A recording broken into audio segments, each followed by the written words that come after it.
We got, wow, I guess I better be careful today.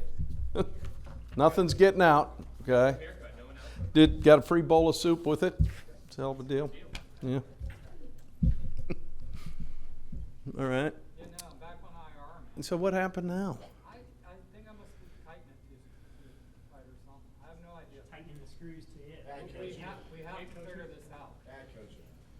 So not that, I know we're in football season, but I think there's a Florida guy that took over Augusta. Yeah. Is that? Well, he thinks he'll get us on Augusta. That is not happening. I'm just going to let you know. Does that mean you can play? No, probably not. I mean, I went the last time. It took Mississippi State guy to take me. So, but how's that? Spurrier could take it. No, that's right. He's the only guy here that could get on. No, Thinks we have a hookup now. no, you don't. No, that is not going to work. Unlike Edgar, I played it. Rub it. I think I played it on Golden Tee one time. No? You guys? No? Yeah. Okay, see? So you played it, right? That's right. All right, you guys ready to go? I'm going to beat Edgar to his question here shortly, so just go ahead and keep yourself there. But been a while. Friday. Gets update on the scrimmage piece. We actually ended up getting a few more reps than we kind of thought going in. We had it planned for about 85 minus the special teams. Just kind of the flow of the scrimmage, it worked out really well. We ended up over 100. We were able to get obviously a lot of guys, especially those young guys that are going to be playing. Did we start early today? Did we start early? The old couldn't find a parking spot routine. Yep. Yeah, I hear that from the players all the time. I just couldn't find a spot to put my scooter, right? But anyway, I thought it was really good, and I thought we've made I'm excited about those young DBs. Now they're going to get challenged. Obviously, as you know, going in, they were going to play. And I'm excited about kind of what they've done.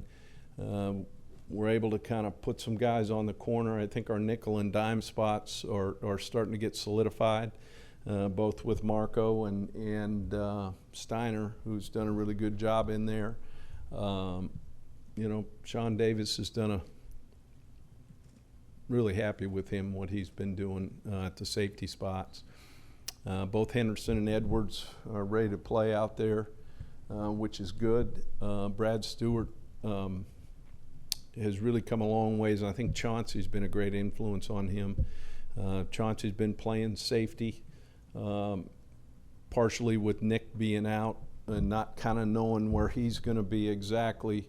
He will play, don't get me wrong, but, as we know, he's been in and out of injuries kind of throughout his career back there. So kind of in those spots, it's been good. Our front guys, Kyrie has made huge strides on the inside up front defensively from spring practice, which is good to see. Still got development to go.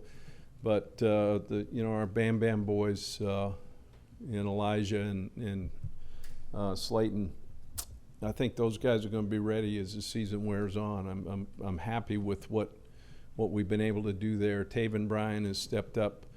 I thought he was a slow starter in camp, and I think he's done a good job there. So, from a defensive standpoint, that's kind of where we're at in those spots. And those guys will play, and they'll play a lot on special teams as well. I think there'll be people are going to have to buy a program to kind of get to know the jersey numbers and who they are. I guess we have our names on the back of our jerseys, right? So maybe they can just read it with their binoculars. But that'll be good. On offense, Tez is okay to go. We're going to have to manage that like we did his freshman year. And yet he'll be ready to go at tackle for us. Fred has swung out there a little bit, as well as Tyler Jordan, as we're looking at the tackle position. Feel really good inside. I think Brett Hagee's doing an outstanding job in there. And I just can't say enough about TJ McCoy and what he brings to our team and how he's playing. So I like that. Receiver rotation-wise, right now we're sitting there with 8 or 9 that we feel good about. Obviously, getting them in the right positions when you start to put together a game plan on get-it-tos and that kind of thing is kind of where we're at right now. We're still working against ourselves. We haven't gone into Michigan true prep at all. When you guys get their roster, let me know so maybe I can figure out who we're playing. But that's all right too. And from the quarterback standpoint, you're gonna see a bunch of them in there playing. I mean, the 3 guys have done a really good job. Not naming a starter right now, Edgar. So go ahead and you can hold that question. I think that there's some things that they all bring to the table that are really good. Now the key to us is putting them in those positions, that play to their strengths. And will all of them play? I don't know yet. Will a couple of them play? I don't know yet. I know we will have somebody at the position. This is not, don't read into this that we're not happy with where they're at. It's really more so the competition has really brought out some good things, and it's going to be developing through that ultimately the guy the team moves with the best, the guys that, create positive plays on 3rd down and get the ball in the end zone. And that's kind of where we're at. So injury-wise, you ready? Okay. You're kind of hiding behind your guy. There you go. Yeah, it's the eclipse. There you go. I like that. Kamori Gamble has been out with that foot, and we're going to get that re-looked at, and we'll see kind of where that is. C.J. McWilliams is still out, and Kylan Johnson is still out. Talked about Ivy being limited. Linton's back, which is really good, and I'm excited to see where he's at. Wani Taylor is somebody we haven't really talked about at that safety spot as well, but he's a guy that'll be playing on Saturday down the road here when we get to that game. So, but that's a good thing. And other than that, rest of these guys, Sherritt's been going. That's been good, and it's been good for our team because he brings a lot of leadership to it as well. Putu is had a string. It's not like a full pop or rubber band snap, but he's going to be held out today. So, but he should be back. I mean, I don't see this being a lingering one like CJ's was, So, anyway, go ahead, Mark. 10 days before your opener. Is 10 it days. at all disconcerting that you don't have a starting quarterback at this point? No, not at all. Why not? Because I like the way they're playing. Do you feel like they should be pared down at some point from 3 to 2? I mean, 3 is a tough number to get. Yeah, it is. A lot of reps and everything. Actually, I think the song says 1 is the loneliest number, right? So, I guess you're.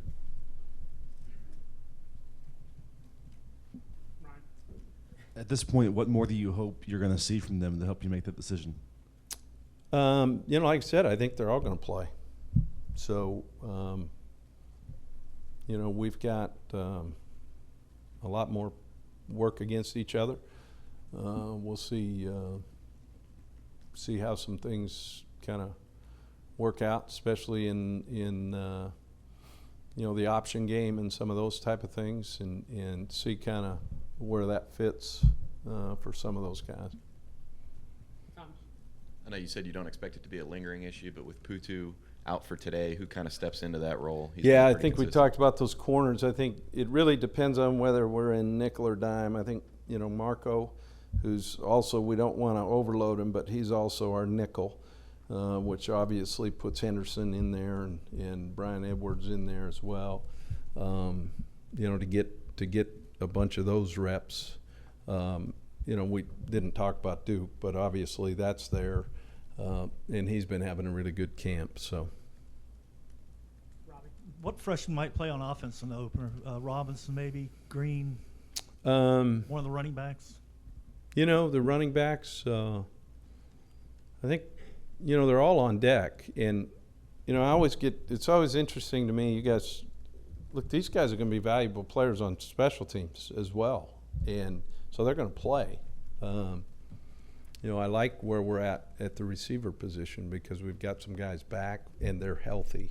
I think Dre Massey had an outstanding scrimmage. It was kind of like, oh, there it was. He had a couple breakout, kind of really cool plays, that you kind of go, okay, this is kind of where we thought he was a year ago before he went down. I think that was good. Tyreek Cleveland's playing with a lot of confidence.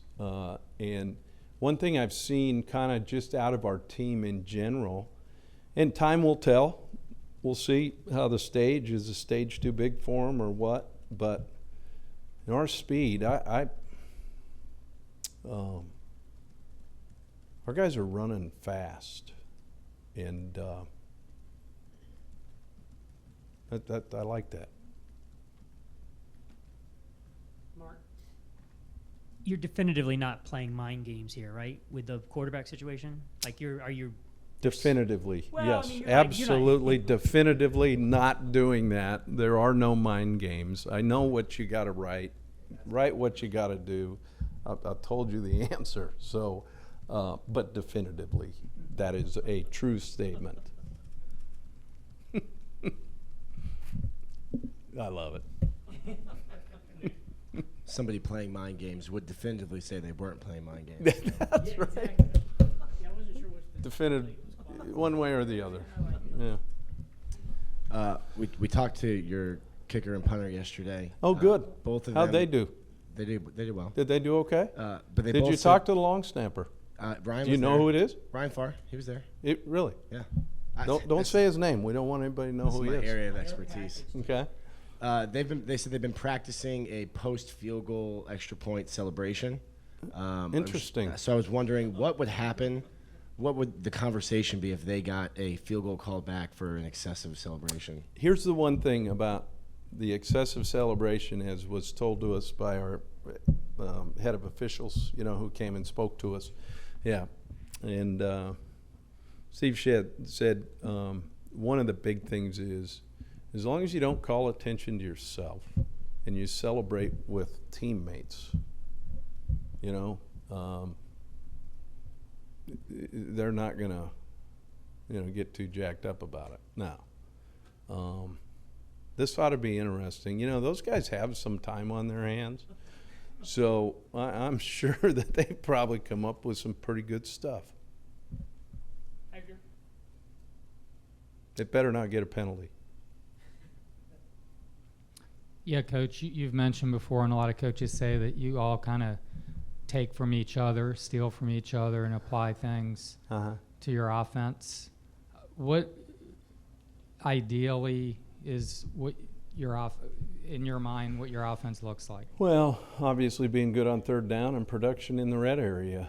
I mean, still want to be balanced, and yet ultimately creating some explosive plays is really the thing that we have not been able to do, and that's something that's got to get better.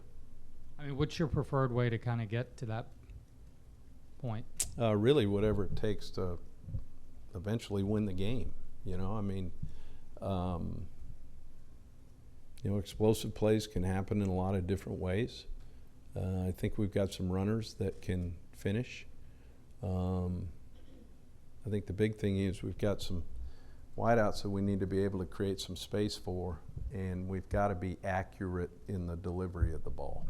And last thing, what do you hope, like your staff, because some of these guys will be moving on, at some point take from you on that side of the football, like their going forward with their careers? I can't answer that. I just kind of what your philosophy is, kind of what you want to impart. I think, that'd be a question for them. That wouldn't be really for me. Never really thought about that. Fred Johnson, a lot's been made so much of Jawan Taylor moving to right tackle last year, but Fred's a guy who moved into right guard. What have you seen out of him in the last year, and what kind of steps has he made in this team? Well, I think the first and foremost, he's kind of starting to grow up and understand the importance of the daily preparation and seeing really how much he means to us being successful. He's learning how to get his cleats in the ground and play with some pad level. And really the biggest thing, being held accountable through the communication piece, I think has really helped him. But he's a guy that, up front, he's one of the guys that can at times create an eclipse. I mean, he's a big son of a gun, he can blot out the sun. And, but we need him to play with that, not every other play mentality, but that let's go finish it. Brian over to the left. Hey, Jim. Hey. Talked about your young guys in the back end of the defense, and Nick maybe being in there, whatever his health is. It whether he's playing or just off the field as an older guy. What do you need from a Nick Washington dealing with those young guys?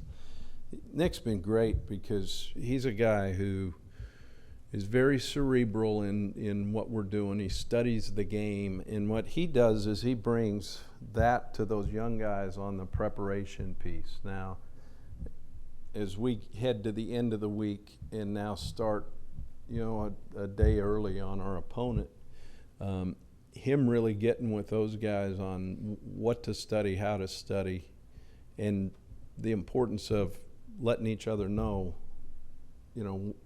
from the communication piece. Now he's a guy that'll be starting, he'll be playing, and he's a big key to what we do. There's a certain level back there of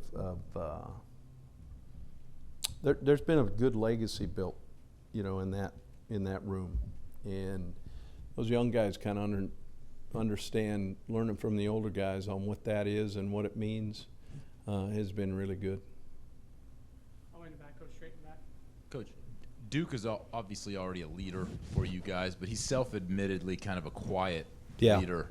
He's gotten some preseason recognition now at a critical time with Marcel gone. How have you seen his leadership so far through camp? It was interesting. I think it kind of even goes back to when we went to media days, and him kind of realizing that, it's his turn to kind of step up and be one of those guys. The one thing we made sure that, look, you've got to be yourself in doing this, and yet his self, it goes back to your actions speak so loudly I can't hear what you say. And he's truly one of those guys.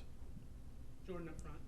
Freddie Swain, after having to sell with the shoulder injury, do you see any extra drive in him or any extra wanting now that he's back on the field and trying to? Yeah, no doubt. I think when he saw having to sit out a spring, and wanting to get in there. The one thing he did is he did a great job in the off season from a strength development and even weight gain. He's grown up. He's gotten bigger and more physical. The one thing about Freddie that I really like is his competitive desire, but more than that, his ability to go up and play on the 50-50 balls is something that's really good. Janine. Hi, Jim. As opposed to last. Did they okay that you can ask a question? I don't. I hope so. Did you guys give her the? I hope I got permission. Did you? Yeah. You're okay with that? All right, I got to check with these guys. Because once I get the mic, I might not give it back. They run the thing. Yes. I just go by what they say. I see that. As opposed to last year when you opened here at home against UMass, and now this year you're going to AT&T Stadium and you're playing Michigan. That's pretty cool, isn't it? It's so cool. Yeah.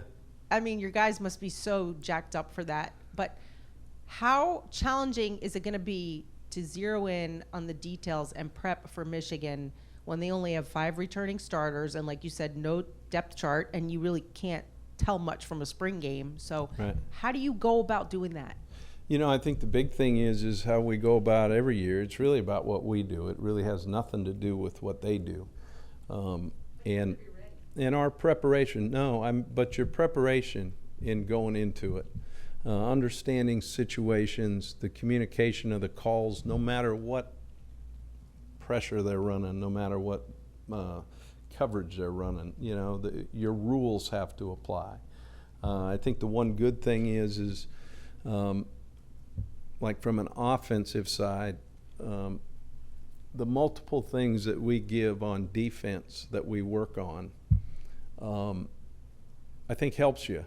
So when somebody jumps into a sink front or, you know, some odd mug or whatever, cross barrel, out odd, whatever the pressures are, whatever the looks are, I think it helps because we have done it against each other.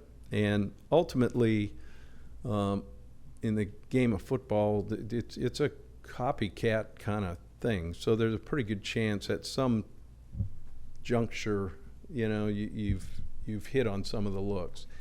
Any opening day game, you don't know where they went and visited and decided to do, whether it's offensively or defensively. And they're the same way. I mean, they know the changes that we're going through offensively. So I think the big thing is to be focused on really the communication and really the details of doing your job. And then you go find out. And once the game's over, one way or the other, you come back and then you go get ready for the next one. And that's kind of the mentality. I mean, it's a big game, but it's a big game because it's the next game. It really doesn't matter who you're playing. Every game's big.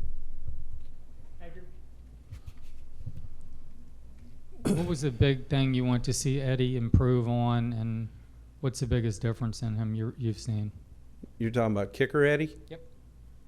Well, obviously his celebration. He's not really good at that, I guess. I thought he was pretty good at it earlier, but consistency in his kickoffs. You know, there were times he'd try to overhit it and not probably get it to where it needed to be.